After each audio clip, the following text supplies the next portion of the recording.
Good morning, owners of Pinehurst Property. My name is Andy Props. I'm here with Jason Sherman, your on-site manager for Park Place Property Management, CRMC. And today we wanted to talk about Pinehurst, the first quarter update.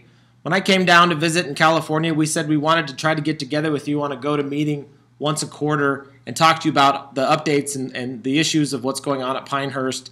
Well, the first time we tried it, we had some time conflicts, and it just kind of everybody's busy. We understand that, and it just kind of got pushed aside. But we figured if we could put together like a 5 to 10 minute video of what's going on out at the property, it would be good information for you guys, and you can watch it at your leisure. But hopefully you can watch it and get the information necessary to know what's going on out at the property. So the agenda of the meeting, again, we'll try to keep it very short, 5 to 10 minutes, as we want to go over the P&L, the vacancy reports, go over some property updates and some recommendations we have for the complex. So this is the first quarter profit and loss for Pinehurst. It's January 1 through March 31st. So rental income was pretty good at $239,302. There's your expenses. Your total expense is $39,627.55, which leaves you a net income about $200,000. You can see our maintenance average right there is about 4.3% for the first quarter. Let's see here. Let's keep moving on. And then we have them broken out. So if this isn't you we're talking about, you can fast forward to the next person. So this is Bob's profit and loss. And again, I'm going to go through this fast. So if you want more detail, just hit the pause button and you can look over this. And I know maintenance is a big thing, so everybody's looking at that. Bob's first quarter maintenance is 2.9%. Here's Dave McLeod's profit and loss for the first quarter. Dave's maintenance comes in at 3.8%. Here's Ron's profit and loss for the first quarter. His comes in at 2.2%. Hugh's first quarter information at 3.9% maintenance. And then this is Darwin's. Darwin had a flood. As you can see, his maintenance is through the roof over here, so he didn't have a very good maintenance month. But you can see, if you look at the top here to his general ledger, you can see the $1,500 and $850 and $99 were all maintenance charges because of the flood. So income and expense breakdown, we had $239,302 income. Total expense was $39,000. Your taxes estimate for the first quarter is $32,000. Your insurance estimate is $3,100. Which is a grand total of $74,720 was your grand total for your estimate for the first quarter. Your GPI, or gross potential income to expense ratio, is 31%. And you can see down below it says, this is a great article in the CCIM magazine that talks about what the average ratios, income and expense ratio percentages are. And you can see I've highlighted it 45%. Maintenance and repairs total is 4.6%. And again, if we go back to the first page, you can see we're below maintenance. We're below maintenance for sure, and we're well below, almost 14, a little over 14% below the national average for the percentage of the ratio of percentage to income to expense. So Q1. So anyway, we're very happy with the first quarter. We're hoping to keep that up all year long. First quarter vacancy survey. This is our unit turnover vacancy chart that goes through all the properties. And again, I'm going to go through these really quick. If you want to look at them in detail, again, just hit pause. So what this does is it takes all the properties that have been turned over. So first quarter, we've had total move-outs of 27. We've had an average total days in the period, so there's 91 days in the first quarter. Average days vacant is 1.7 based on all the units total, which gives us a first quarter vacancy rate on the project of 1.2%, which we're very happy with. We do have the current local vacancy survey. So if you're looking at Canyon County, the multifamily surveyed, they surveyed 700 units, 47 vacant, 7%. So we're almost 6% lower than the current Canyon County average. Canyon County rents, this is something we're also very proud of that we've been able to do at Pinehurst.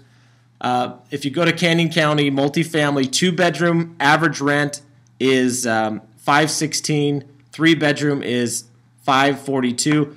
And Jason might need to help me, but I believe we're renting the 2 bedrooms at $575 and $600, and the 3 bedrooms at $650. Is that right? That's correct. Okay, perfect. So we're well above averages there. And the next page is a historical breakdown of rents. So there's that. So again, Pinehurst. Oh yeah, here's the information. So Pinehurst 575 to 600, where Canyon County is 516, which is on the 2-bedroom with the 1 up, 1 down. We're 14% over, and the 2-bedroom with 2 up, we're 11% over. And then on the 3-bedroom, we're 17% over the average for that particular Canyon County area. So the next thing we want to do is give you a quick update with pictures of the property so you have a good idea what that looks like. For me to do that, I have to leave my PowerPoint and go over here. And Jason's just going to walk through some of these photos. We got a bunch of them. So he's just going to talk you through. So go ahead, Jason. So this is the first picture here is obviously you can tell the office, the Pinehurst office, and then I just took some screenshots of the streets and the grass. As you can see, the grass is pretty green. You can notice there's a couple patches of dandelions and stuff. I know Priority, who's done a great job out there, has applied like the second batch of weed killer out there to try and get those under control. But as you can see, the streets are pretty good shape. Green grass. The outside of the buildings, for the most part, look great. I have a bunch of prospective tenants that come in and comment on how well the outside of the buildings do look. So that's great to hear. And as you can see, this is the kind of the back of the complex. Some of your 3-bedroom units, and then some of the stuff that we talked about, like recommendations, kind of stuff that we, may think that would help improve is just, as you can see, some of the flower beds out in front, how they're just, dirt, there's nothing in them. I think for the most part, the bark and that kind of stuff has been washed out, or, it's just over the years it's gone away. So there's a good picture of one. It's just maybe getting some of like the permabark down to improve some of those areas. And I know I didn't take any of the pictures, but some of the roofs that we have out there of it's just a windy area, so we have some issues with blow-offs, that kind of stuff. That I'm working with Bob to kind of address that situation. I think in the back corner you could saw one on there. If I go back, yeah. So by the very back right-hand corner, you can kind of see right here. Yeah. Roof issue. Some of the issues that we're having, it's just such a high windy area. There's some more right here. There's some more on that building. I don't know if you guys can see that. I'll zoom in on those too. But for the most part, working on getting much better tenants, being a little bit stricter about who we let in there, that kind of stuff. So it has definitely improved on the way the complex does look. So I'm looking at the pictures, and I was out there a week ago. The color of the lawn is just it's as good as it's ever been.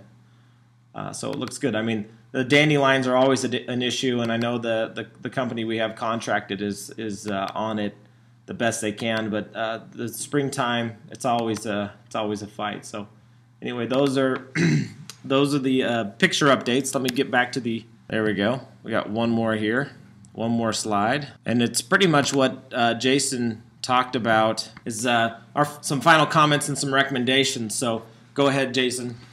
So one of the good things that we're kind of looking at is the landscaping is for the most part it's coming along. So even when I started from last year to this year, it has definitely improved a bunch. And then like the paint, the outside of the buildings, once again, a lot of the prospective tenants and stuff, and that's one of the things they do comment on is how well the outside of the buildings do look and how well they are maintained.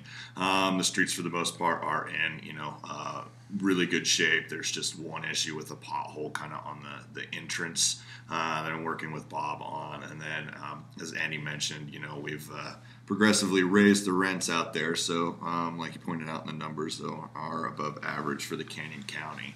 And then just kind of some of the recommendations that I would have to even, further be able to raise the rents on out there is a lot of the carpet and vinyl flooring in these. I know they're reaching to the maximum age to where we could stretch some of these, and I know I've worked with Dave a lot on like the vinyl flooring and stuff. But I mean, I've had the carpet guys and even our guys that are good with flooring take a look at some of the carpets, and even the ones that are in really good shape are getting to the point where they're from doing so many move outs, that kind of stuff over, I mean, what is it, 7 years now that they've been in there. They tend to shrink, they pull away from the walls, that kind of stuff, and they can only stretch them over so many times. And then the roofing issues, we pointed out some of those, working with Bob to get those fixed, along with the curbing. Some of the curbing in the flower beds have been cracked from being run into, all that kind of stuff. And most of those it's because of the snow removal. Yeah, the guy. snow removal guy. But and then one of my other things is just some of those bare beds, that kind of stuff, to get some sort of permabark, something in there to cover up. Some of the drip lines and stuff that are exposed. If we could put weed barrier, that would help with the weeds and that kind of stuff. And then just some of the sidewalks from settling, that kind of stuff, are just kind of uneven, and they have big kind of lips that are prone to catch people's toes and make people trip, that just may need some a little bit of cement patchwork just to kind of taper those off so they're not such sharp corners. But overall, I think the place looks great. So, well, guys, I hope this finds you in good spirits. I think it's good news all around. Definitely always room to get better, but we feel like the first quarter was really good, and we hope you feel the same way. Anyway, if you have any comments or recommendations for this particular update that we'd like to do on a quarterly basis, just reply to the email that we're going to send you, that we sent you, and let us know, your thoughts of if there's anything else you need to be updated on. There's a lot of information to share, but we wanted to make it short so you guys could get through it and not have it take your entire day up. So, hope you're having a great day, and we look forward to hearing your comments and feedback. Thank you.